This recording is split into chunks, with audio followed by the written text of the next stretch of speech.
జీవాహారము అనే అనుదిన ఆధ్యాత్మిక కార్యక్రమానికి మీకు మా ప్రేమపూర్వక ఆహ్వానం. ప్రతిదినము వాక్యాల ద్వారా బలపడుతున్నారని నమ్మి విశ్వసిస్తున్నాము. ఈరోజు వాక్యాన్ని బైబిల్ గ్రంథం నుంచి ధ్యానించుకుందాం. యెషయా గ్రంథము 61వ అధ్యాయము 10వ వచనము. శృంగారమైన పాగా ధరించుకునిన పెండ్లి కుమారుని రీతిగాను, ఆభరణములతో అలంకరించుకునిన పెండ్లి కుమార్తె రీతిగాను ఆయన రక్షణ వస్త్రములు నాకు ధరింపచేసి ఉన్నాడు.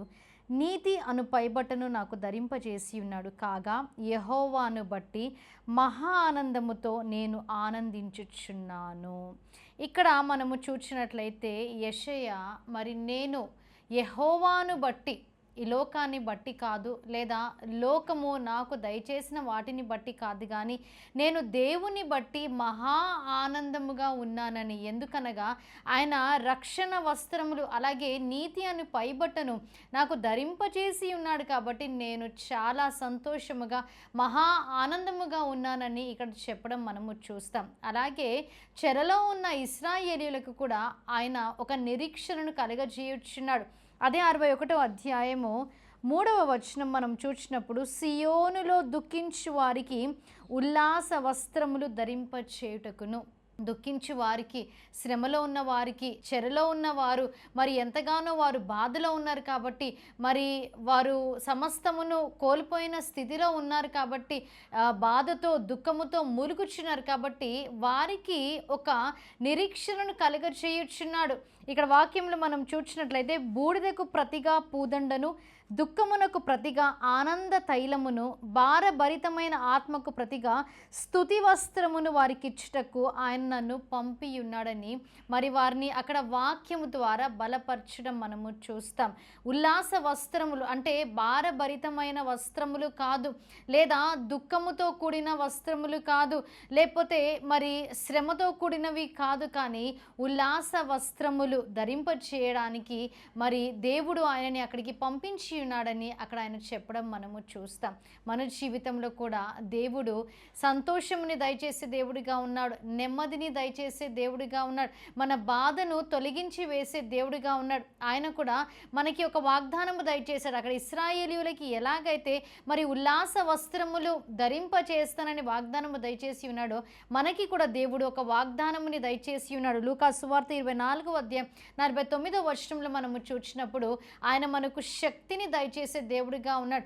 అలాగే మనము ధరించుకోవలసినవి కూడా ఇక్కడ కొలస్సీలో రాసిన పత్రిక 3వ అధ్యాయము 12వ వచనంలో మనము చూసినట్లయితే ఇక్కడ ఇలాగున రాయబడి ఉంది, కాగా దేవుని చేత ఏర్పరచబడిన వారును పరిశుద్ధులను ప్రియులనైన వారికి తగినట్లు మీరు జాలిగల మనస్సును, దయాలత్వమును, వినయమును, సాత్వికమును, దీర్ఘశాంతమును ధరించుకొనుడి. దేవుడు అక్కడ యెషయా గ్రంథములో మరి వారికి ఎలాగైతే వారు దుఃఖములో ఉన్నారో అలాగే భారభరితమైన ఆత్మను తీసివేసి మరి అక్కడ ఉల్లాస వస్త్రములను ధరింపచేస్తానని వాగ్దానము చేసి ఉన్నాడు.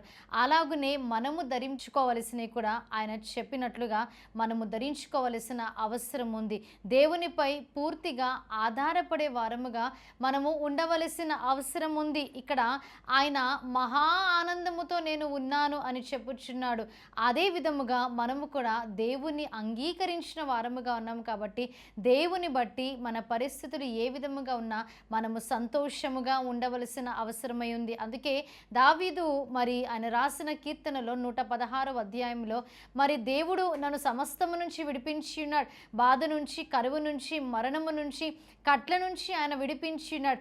మరి ఆయన రుణమును నేను ఎలాగున తీర్చుకోగలనగా ఆయన నాకు దయచేసిన రక్షణ పాత్రను చేతపుచ్చుకొని నేను ఆయన నామమున ప్రార్థన చేశానని దావీదు అన్నట్టుగా మనము కూడా ఆయన మనకు దయచేసిన రక్షణను బట్టి మరి మహా ఆనందముతో నిండి ప్రతి విధమైన శ్రమ అది ఏ విధముగా ఉన్నప్పటికీ, మరి ఎంత లోతుగా ఎంత బాధగా ఉన్నప్పటికీ దేవుడు దాన్ని తొలగించే దేవుడిగా ఉన్నాడు. తిరిగి మరి బాధలు ఉన్న వారికి ఉల్లాస వస్త్రములు ఆయన దయచేసే దేవుడిగా ఉన్నాడు. కాబట్టి ఆయనపై మనము ఆధారపడవలసిన అవసరం ఉంది. ఇటు వాక్య వర్తమానాన్ని దేవుడు మీ వినికిడిలో హృదయంలో భద్రపరిచి దీవించి ఆశీర్వదించునుగాక.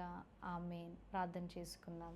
సకల ఆశీర్వాదాలకు కారణభూతుడవైన దేవా, మీకు స్తుతులు, స్తోత్రాలు, వందనాలు తండ్రి. అవును తండ్రి, దేవా వాక్యం ద్వారా మాతో మాట్లాడి ఉన్నారు. అలనాడు తండ్రి యెషయా నీవు ఆయనకు దయచేసిన రక్షణను బట్టి నీతిని బట్టి మహా ఆనందముతో ఉన్నాడని తండ్రి అన్న రీతిగా తండ్రి దేవా ఈరోజు కూడా మేము కూడా తండ్రి మీరు మాకు దయచేసిన రక్షణను బట్టి దేవా మీరు మాకు దయచేసిన ఆనందాన్ని బట్టి సంతోషాన్ని బట్టి మీకు స్తుతులు స్తోత్రాలు వందనాలు. మా నిమిత్తమై సమాధానకర్తగా వచ్చి దేవ మాకు సమాధానమును దయచేసిన దేవ మీకు స్తుతులు తండ్రి. భారభరితమైన ఆత్మను తీసివేసి తండ్రి ఉల్లాస వస్త్రములను మీరు మాకు దయచేసినందుకు మీకు స్తుతులు దేవా. వాక్యము విన్నవారందరినీ మీరు దీవించి ఆశీర్వదించి వారికి మీరే తోడై ఉండి సహాయము చేయండి. యేసుక్రీస్తు నామములో అడిగి వేడుకుంటున్నాం ప్రియ పరలోకపు తండ్రి, ఆమేన్. మరణాత. దేవుడు మిమ్మల్ని అందరినీ దీవించి ఆశీర్వదించును గాక. ఆమేన్.